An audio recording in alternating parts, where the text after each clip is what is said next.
Hey everyone, this is Simran. Welcome back to our own YouTube channel Inu E-Pathshala. I hope you people are doing well. So आज के इस particular session में हम अपने unit 5 को continue करेंगे और आज हम डिस्कस करेंगे टाइप्स ऑफ स्केलिंग टेक्निक्स के बारे में। इससे पहले ऑलरेडी हम डिस्कस कर चुके हैं लेवल्स ऑफ मेजरमेंट स्केल्स के बारे में, तो अगर आप में से किसी ने पिछली वीडियो को नहीं देखा है उसको ज़रूर देख लीजिएगा। उसका लिंक मैं आपको आई बटन में शेयर कर दूंगी। और अगर आप मेरे चैनल पे न्यू है तो मेरे चैनल को सब्सक्राइब जरूर कर लीजिएगा, बेल आइकन को भी जरूर प्रेस कर दीजिएगा ताकि मैं जब भी वीडियोस को अपलोड करूं उसका नोटिफिकेशन आपके पास जरूर जाए। यहाँ पे सेशन को स्टार्ट करने से पहले आप लोगों से एक बात कहना चाहती हूँ। काफ़ी स्टूडेंट्स के मेरे पास रेगुलरली मैसेज आ रहे हैं कि मैम हमारे असाइनमेंट के मार्क्स नहीं अपडेट हुए हैं, हमारे एग्जामिनेशन के मार्क्स नहीं अपडेट हो रहे हैं, रीवैल्यूएशन के मार्क्स नहीं अपडेट हो रहे हैं। तो परेशान मत होइए, मैंने आपसे बोला है अपडेट होंगे आप लोग के मार्क्स भी, ठीक है। थोड़ा सा डिले हो रहा है वो मैं भी जानती हूँ और आपको ही पता है कि क्यों डिले हो रहा है। वैसे तो थोड़ा बहुत डिले हो जाता है लेकिन इस टाइम पैंडेमिक की सिचुएशन है तो इसलिए और ज़्यादा डिले हो रहा है, ठीक है।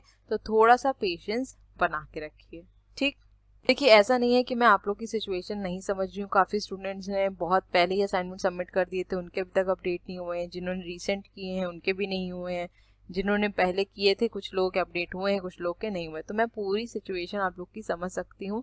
मैं भी स्टूडेंट रही हूँ इग्नू की, ठीक है, और अभी भी स्टूडेंट हूँ कहीं पर। तो मैं समझ सकती हूँ कि आप लोग को दिक्कत हो रही है, बट इस टाइम पे हम लोग कुछ नहीं कर सकते हैं। बस थोड़ा सा पेशेंस रखिए, सबके ही मार्क्स अपडेट यहाँ पे हो जाएंगे, ठीक है ना। तो चलिए अब अपने सेशन को हम स्टार्ट करते हैं। सबसे पहले आज हम डिस्कस कर लेते हैं मीनिंग ऑफ स्केलिंग। अब अपने पिछले वीडियो में हमने डिस्कस किया था कि मेजरमेंट का क्या मतलब होता है, स्केलिंग का क्या मतलब होता है इन ब्रीफ, राइट।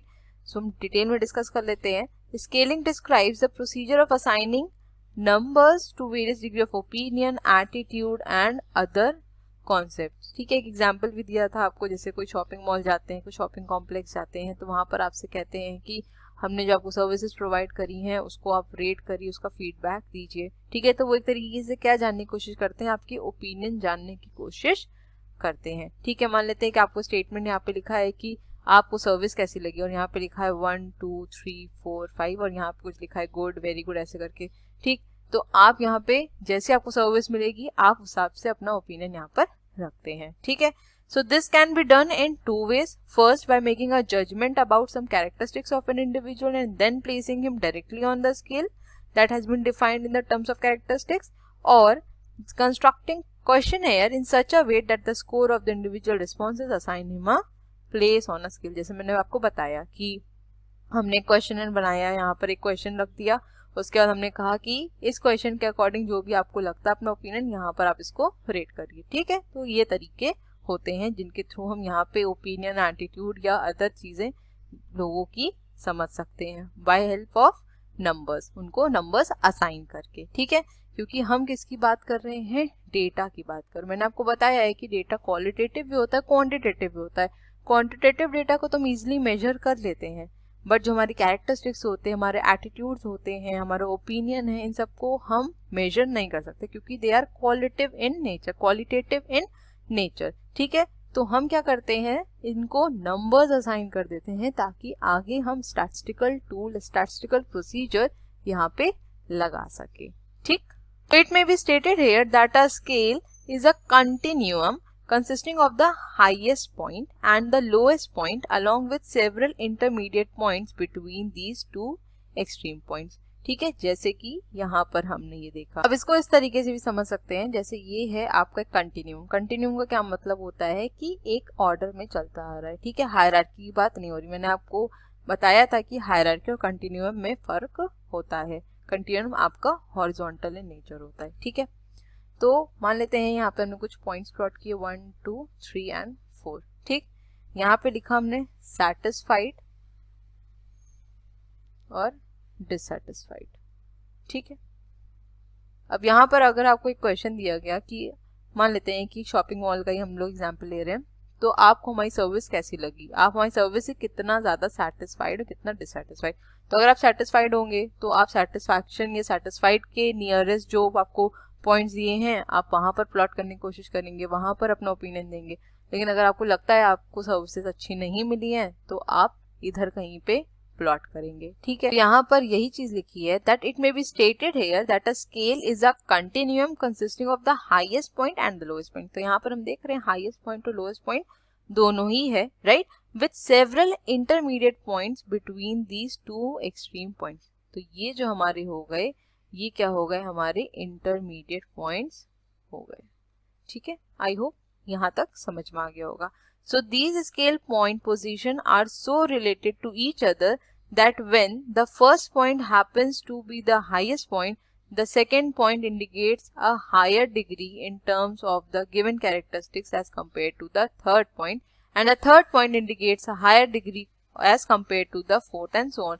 देखिए सिंपल सी बात है, अगर हम यहाँ पे रेटिंग की बात कर रहे हैं, रेटिंग की बात जब भी होती है, जो फर्स्ट है वो ऑब्वियस सी बात है कि सबसे ज्यादा होगा, सेकंड फर्स्ट से कम होगा, थर्ड फर्स्ट और सेकंड दोनों से कम होगा, फोर्थ तीनों से कम होगा, है ना। इसको इस तरीके से हम यहाँ पे ले सकते हैं कि ये एक्सीलेंट है तो ऑब्वियस ही बात है कि गुड से कम ही होगा एक्सीलेंट, है ना। या हम यहाँ पे वेरी गुड कर लेते हैं, यहाँ पर गुड कर देते हैं, ठीक है। तो ये मतलब क्या है कि ये एक्सीलेंट है, ठीक। अब अगर किसी भी पर्सन ने, किसी भी कस्टमर ने अगर सर्विसेज को यहाँ 2 रेट किया है तो इसका मतलब है उसने बोला है कि हाँ आपकी सर्विसेज अच्छी थी, बट ये फर्स्ट से तो कम है, राइट। यहीं अगर हम बात करें थर्ड की, अगर उसने 3rd रेट किया, 3 रेट किया, इसका मतलब गुड लगी, उसको सही लगी, इसका मतलब क्या हुआ कि फर्स्ट और सेकंड से कम ही होगा। तो यहाँ पर बहुत ही सिंपल सी बात बोल रहा है, ठीक है। So numbers for measuring the distinction of the degree in the attitude opinion are thus assigned to individual corresponding to their scale position. Hence, the term scaling is applied to the procedure for attempting to determine quantitative measures of subjective abstract concept. ठीक है, ये कैसे होते हैं हमारे subjective abstract concept, जो आपका attitude होता है, आपकी जो personality होती है, आपकी जो characteristics होती हैं, वो concrete in nature नहीं होती है। abstract मतलब कि जो चीज आपको प्रॉपर्ली विजिबल नहीं है ना, जिन चीजों को हम सिर्फ इमेजिन करते हैं, राइट। अब आपकी कैरेक्टरिस्टिक्स, यहाँ पे हम किसी को छू तो सकते हैं उसकी कैरेक्टरिस्टिक्स को, किसी के एटीट्यूड को तो छू सकते नहीं है, राइट। तो ये हमारी कैसी है, सब्जेक्टिव एब्स्ट्रैक्ट कॉन्सेप्ट है, और इन्हें हमें क्या करना है, क्वांटिटेटिव टर्म्स में ट्रांसलेट करना है, इसको चेंज करना है, ठीक है। So scaling has been defined as the procedure for the assignment of numbers or other symbols to a property of object in order to impart some of the characteristics of the numbers to the properties in the question. ठीक है, I hope scaling का मतलब समझ में आ गया होगा। अब next discuss कर लेते हैं हम टाइप्स ऑफ स्केलिंग टेक्निक्स, ये भी आपका इम्पोर्टेंट है, ठीक है। तो हमारी जो स्केलिंग टेक्निक्स हैं उनको ब्रॉडली 2 पार्ट्स में क्लासिफाई किया गया है। सबसे पहले है हमारा कंपैरेटिव स्केल और दूसरा है हमारा नॉन कंपैरेटिव स्केल्स। फिर इन दोनों स्केल्स को भी फर्दर डिवाइड किया गया है। कंपैरेटिव स्किल्स में आती हैं आपके paired comparison, rank order, constant sum and Q sort scaling. फिर नॉन कंपैरेटिव स्किल्स की बात करें तो इसको फर्दर क्लासिफाई किया गया है 2 पार्ट्स में। पहला है हमारा कंटिन्यूअस रेटिंग स्केल और दूसरा है itemised rating scale. Itemised rating scale को फर्दर क्लासिफाई किया गया 3 पार्ट्स में। एक है आपकी Likert scale, schematic differential scale and staple scale. तो इन सब को हम यहाँ पे डिस्कस करेंगे। बहुत ही इंपॉर्टेंट स्केलिंग टेक्निक्स हैं, चाहे अगर आपके थ्योरी पोर्शन की बात करूं, थ्योरी पेपर की बात करूं, चाहे यूजीसी नेट वाले स्टूडेंट्स के लिए बात करूं, दोनों के लिए ही इम्पोर्टेंट है, ठीक है। सबसे पहले ये समझ लेते हैं कि कंपैरेटिव स्केल का मतलब क्या होता है। जैसा कि नाम से आपको समझ में आ रहा होगा कि जहाँ पर हम कंपेयर करते हैं, और कंपैरिजन कब होता है, जब 2 चीजें हो या 2 से ज्यादा चीज हो, है ना। कोई एक चीज के बीच में आप कंपैरिजन तो कभी नहीं कर सकते, आपको कंपैरिजन करने के लिए 2 चीज चाहिए, 2 से ज्यादा चीज चाहिए होती है, ठीक है।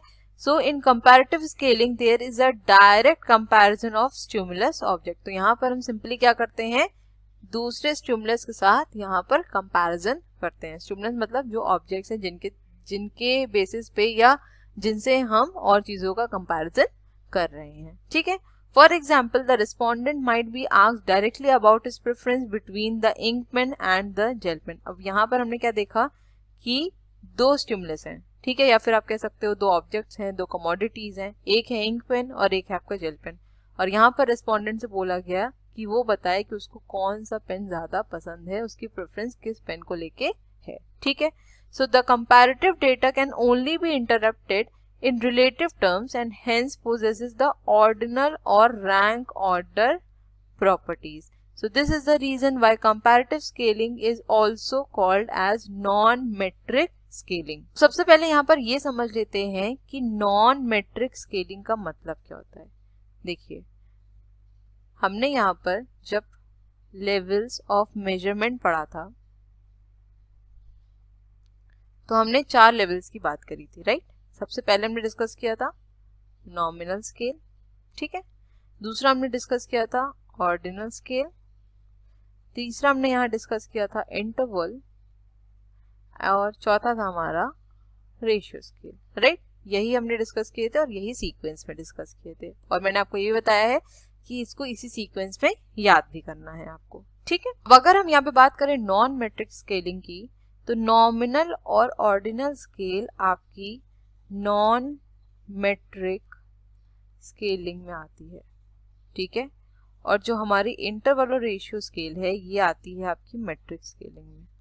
अब इसका मतलब क्या है ये भी यहाँ पे डिफाइन कर देते हैं। अब इससे आप एक चीज कॉमन निकाल सकते हैं, वो क्या है बताऊं। देखिए, जब हमने इंटरवल स्केल और रेशियो स्केल डिस्कस किया था तो यहाँ पे मैंने बताया था स्पेशली इंटरवल स्केल में कि आप अरिथमेटिक ऑपरेशंस यहाँ पे कर सकते हैं, राइट। और जब इंटरवल स्केल में हम अरिथमेटिक ऑपरेशंस कर सकते हैं तो इसका मतलब है रेशियो स्केल में आराम से कर सकते हैं। क्यों? क्योंकि जो आपके इंटरवल स्केल की प्रॉपर्टीज, उसकी कैरेक्टरिस्टिक्स है, वो रेशियो स्केल में भी आती है, ठीक है। तो अरिथमेटिक ऑपरेशन यहाँ पर इजीली कंडक्ट किया जा सकता है, मतलब कि जो भी डेटा हमारे पास इंटरवल स्केल के थ्रू या रेशियो स्केल के थ्रू है वहां पे हम डायरेक्टली अरिथमेटिक ऑपरेशंस कर सकते हैं। तो ये इसीलिए कहलाती है मेट्रिक स्केलिंग।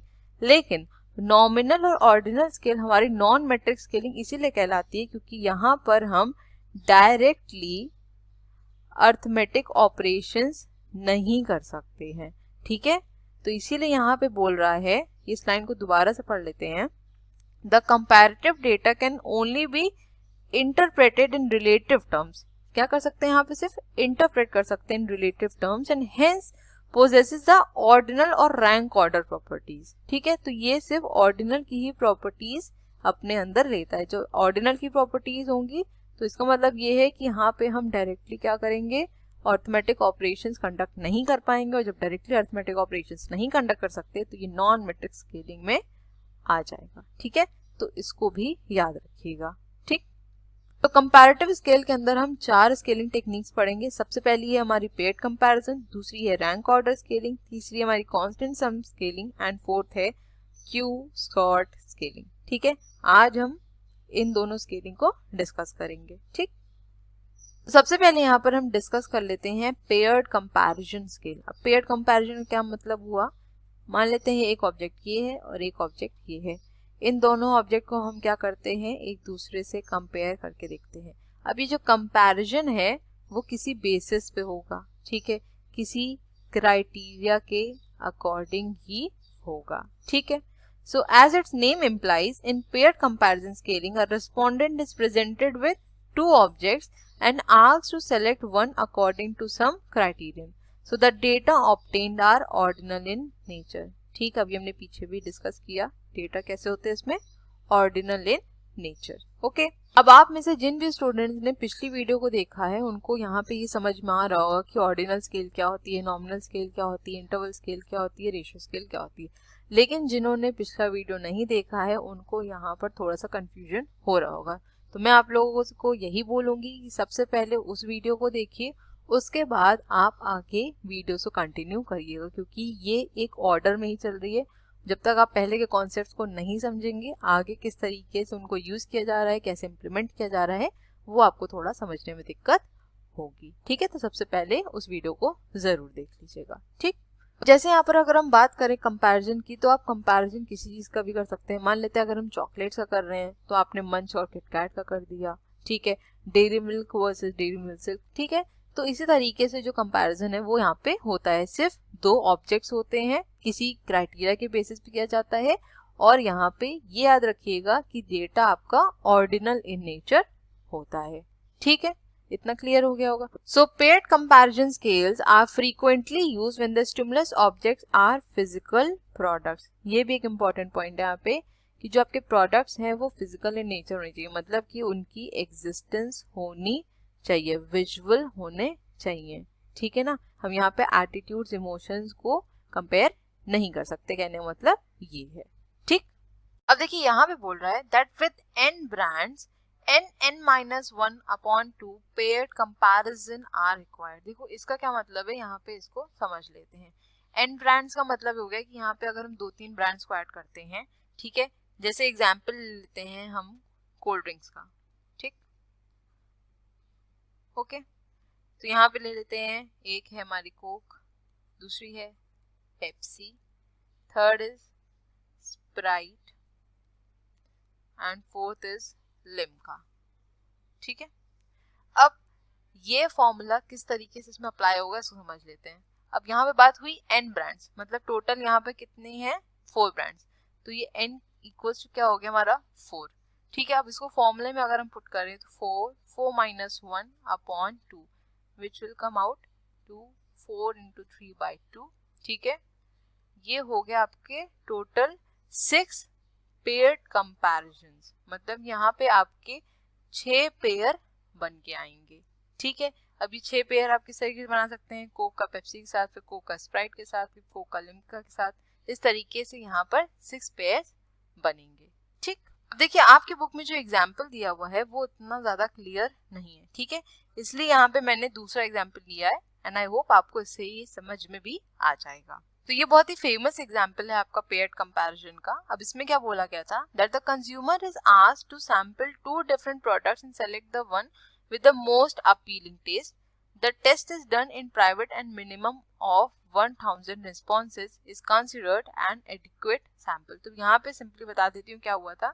यहाँ पर इन्होंने 2 कोल्ड ड्रिंक्स रखी थी, ठीक है, और जो हमारे रेस्पोंडेंट्स थे या फिर हम कह सकते हैं जो हमारे कंज्यूमर्स थे, उन्होंने इसको कंज्यूम किया और उनको बताना था कि सबसे अच्छा टेस्ट किसका है, ठीक। यहाँ पे उनको ब्रांड्स नहीं बताया गए थे कि किस ब्रांड का, जैसे ये नहीं बताया गया था कि ए वाला पेप्सी है, बी वाला स्प्राइट है, ऐसा कुछ भी नहीं बताया गया था। और ये टेस्ट इन ऑल 1000 पीपल के ऊपर किया गया था, ठीक है।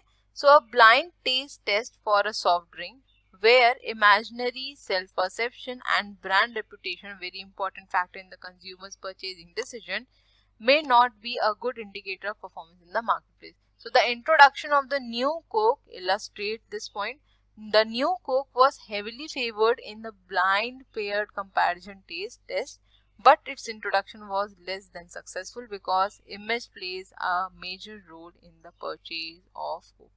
तो यहाँ पर इसी तरीके से कोक को इंट्रोड्यूस किया गया था, ठीक है। जो पहले से ऑलरेडी एग्जिस्टिंग ब्रांड थी, एक कोल्ड ड्रिंक वो प्रोवाइड की गई थी और यहाँ पर कोक प्रोवाइड किया गया था, ठीक है। और जो हमारे रिस्पोंडेंट्स थे उनको ये नहीं बताया गया था। जब उन लोगों ने कंज्यूम किया तो ये देखा गया कि जो कोक थी लोगों ने उसको ज्यादा प्रेफरेंस दी, उसका जो टेस्ट है वो लोगों को ज्यादा अपीलिंग लगा, बट इसके बावजूद भी कोक इतनी ज्यादा सक्सेसफुल उस टाइम पे नहीं हो पाई थी क्योंकि इमेज इतनी ज्यादा अच्छी कोक की नहीं थी, ठीक है। तो आई होप यहाँ पे समझ में आ गया होगा। सिंपली यहाँ पे क्या किया है, एक कंपैरिजन किया गया, किसके बेसिस किया गया था, टेस्ट के बेसिस। मैंने आपको बताया ना एक क्राइटेरिया होता है, उसी के बेस पे कंपैरिजन किया जाता है, ठीक। अब नेक्स्ट डिस्कस कर लेते हैं disadvantages of paired comparison. So one of the disadvantage of paired comparison scale is the violation of the assumption of transitivity. अब ये transitivity का assumption क्या होता है, सिंपल से ऐसे समझिए कि अगर हमने कोई प्रोडक्ट है या फिर कोई ब्रांड मान लेते हैं, एक ब्रांड है X, एक ब्रांड है Y हमारी, एक ब्रांड है Z, ठीक। अगर हमने X ब्रांड का प्रोडक्ट प्रेफर किया Y की जगह, Y का प्रेफर किया Z की जगह, तो ये बट ऑब्वियस है कि हम X ही प्रेफर करेंगे Z की जगह। जैसे यहाँ पे एग्जाम्पल दिया है, अगर A बड़ा है B से और B बड़ा है C से, तो इसका मतलब ये है कि C बड़ा है A से। तो यही होता है हमारा ट्रांसिटिविटी का मतलब।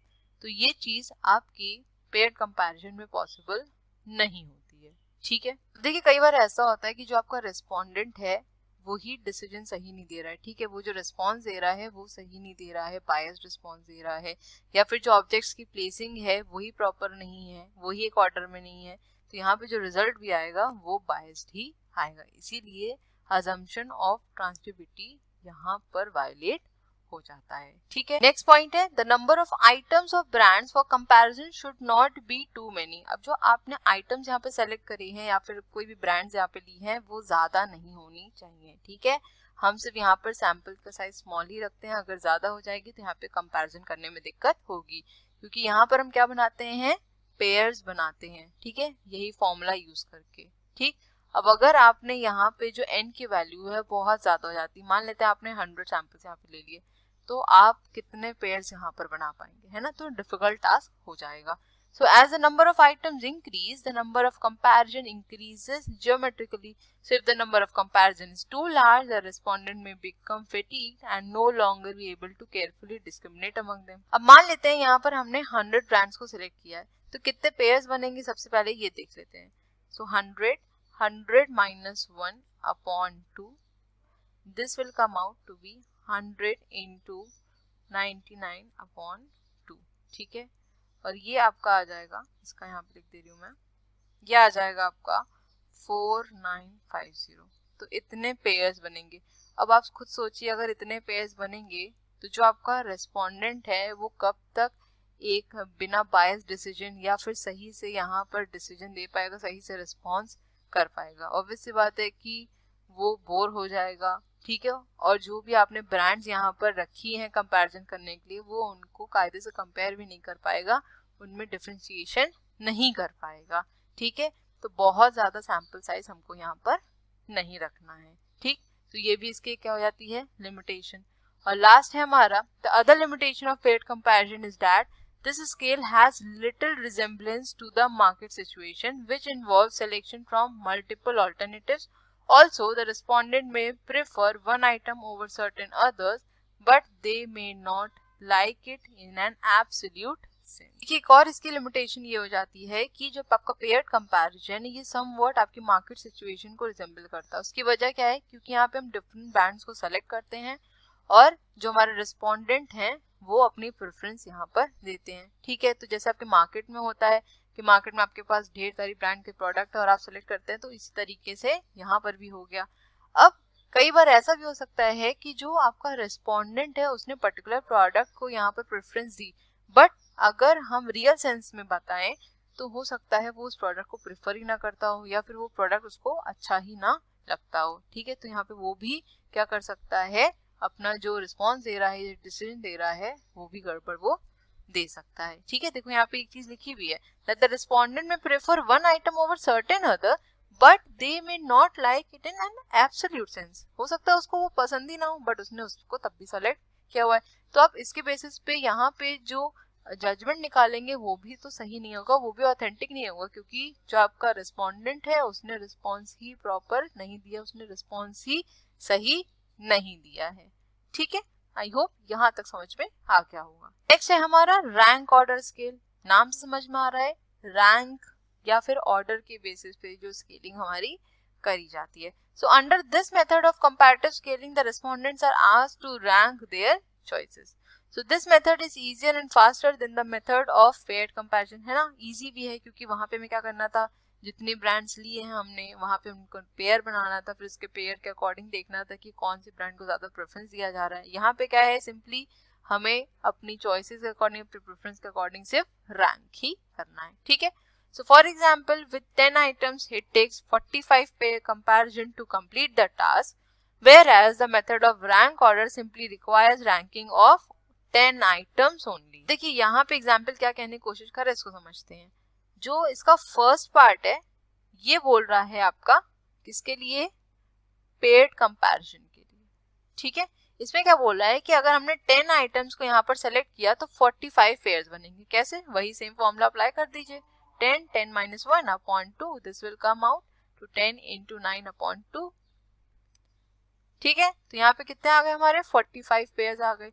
वहीं अगर हम रैंक ऑर्डर से इसको कंपेयर करें तो हमें सिर्फ क्या करना पड़ेगा, 10 आइटम्स को ही यहाँ पे रैंक करना पड़ेगा। तो ये आपके पेयर्ड कंपैरिजन से इजियर भी है और फास्टर भी है।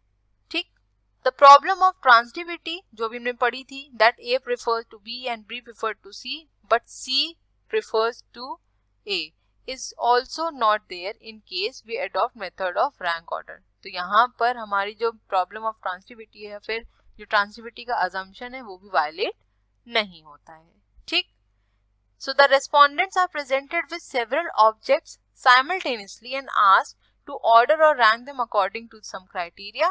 So it is possible that the respondent may dislike the brand ranked one in an absolute sense. देखो वही चीज यहाँ पे बोली गई है, वही चीज आपकी पेड कंपैरिजन में भी बोली गई थी कि एब्सोल्यूट सेंस में हो सकता है कि वो इस प्रोडक्ट को या उस पर्टिकुलर ब्रांड को पसंद ही ना करता हो, लेकिन वो ब्रांड तब भी रैंक 1 दी गई हो, ठीक। Furthermore, rank order scaling also results in ordinal data. अब यहाँ पर तो आई होप कोई कंफ्यूजन होगा ही नहीं, क्योंकि सीधे सीधे बता रहा है रैंक ऑर्डर, तो ये ऑर्डिनल इन नेचर ही होगी। Only n-1 scaling decision need to be made in rank order scaling. Paired comparison में क्या था, n-1/2, लेकिन यहाँ पे सिर्फ n-1 स्केलिंग डिसीजन यूज होता है, ठीक है। अब यहाँ पर एग्जाम्पल लिया गया है आपका टूथपेस्ट का, ठीक है। टूथपेस्ट की जितनी भी ब्रांड्स आती हैं उनका एग्जाम्पल लिया है और उनको इन ऑर्डर ऑफ प्रेफरेंस लगाना है, ठीक। So begin by picking out the one brand that you like the most and assign it number 1। जैसे जैसे आपकी प्रेफरेंस है उसके अकॉर्डिंग जो आपको सबसे अच्छा लगता है, जो आपको प्रेफर कर रहे हैं जिसको, उसको 1, उससे कम उसको 2, उससे कम उसको 3, और इस तरीके से रैंक दी जाती है, ठीक है।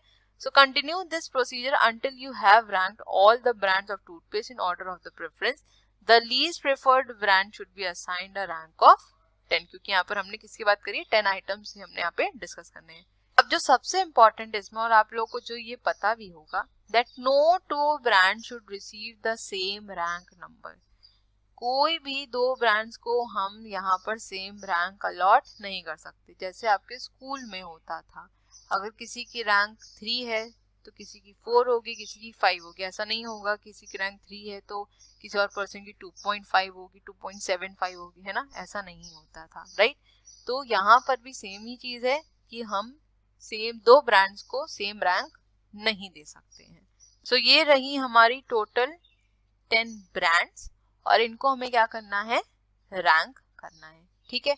अब अगर हम रैंक करते चले तो अपने अकॉर्डिंग, जैसे यहाँ पे सिर्फ सीरियल ऑर्डर में ही आपने रैंक कर दिया, ठीक है, तो एक चीज याद रखनी है कि हमें सेम रैंक नहीं प्रोवाइड करनी होगी, ठीक। तो this method is more realistic in obtaining the response and it yields better result when direct comparison required between the given object.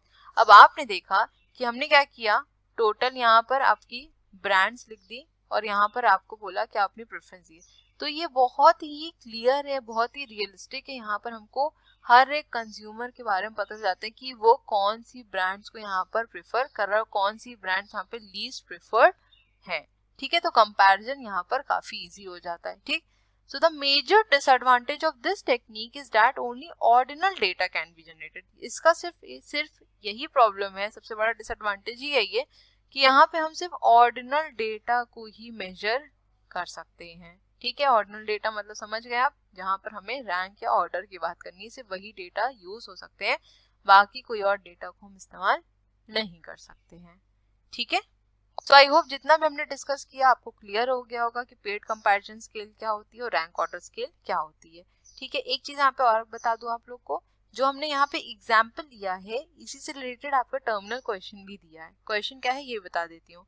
Construct a rank order scale to measure toothpaste preference, discuss its advantages and disadvantages, ठीक है। तो examples भी मैं यही try कर रही हूँ कि ऐसे लो जो आपके टर्मिनल क्वेश्चंस भी सॉल्व कर सके, ठीक है। आज का हमारा सेशन यहीं तक था, मिलेंगे अपनी नेक्स्ट वीडियो में और इस पर्टिकुलर यूनिट को आगे कंटिन्यू करेंगे और हमारे जो लेफ्ट ओवर टॉपिक्स हैं उनको डिस्कस करेंगे, ठीक है। तो thank you so much for watching. Please video को लाइक जरूर कर दीजिएगा, अगर अभी तक आपने चैनल को सब्सक्राइब नहीं किया है तो चैनल को भी सब्सक्राइब कर दीजिए और वीडियोस को अपने फ्रेंड के साथ जरूर शेयर करा करिए ताकि उनकी भी हेल्प हो पाए। इसके बाद अगर आप फीडबैक देंगे तो बहुत ही अच्छा लगेगा मुझे, तो अपनी फीडबैक्स भी जरूर दीजिएगा और बताइएगा कि वीडियोस कैसी लग रही हैं और अगर कुछ इम्प्रूवमेंट की जरूरत है तो बिल्कुल बताइएगा। दूसरी चीज, यहाँ पे जो भी स्टूडेंट मुझसे पूछ रहे हैं इंपॉर्टेंट क्वेश्चंस मैम आप कब देंगी, तो मैं प्रोवाइड कर दूंगी, इस चीज के लिए परेशान मत होइए। जो पहले से मैंने इंपॉर्टेंट क्वेश्चंस दिए हैं दिसंबर एग्जामिनेशन के लिए, आप उनको भी तब तक रिफर कर सकते हैं, ठीक है। तो चलिए मिलेंगे अपने नेक्स्ट वीडियो में। Till then stay safe, stay healthy, bye bye, take care.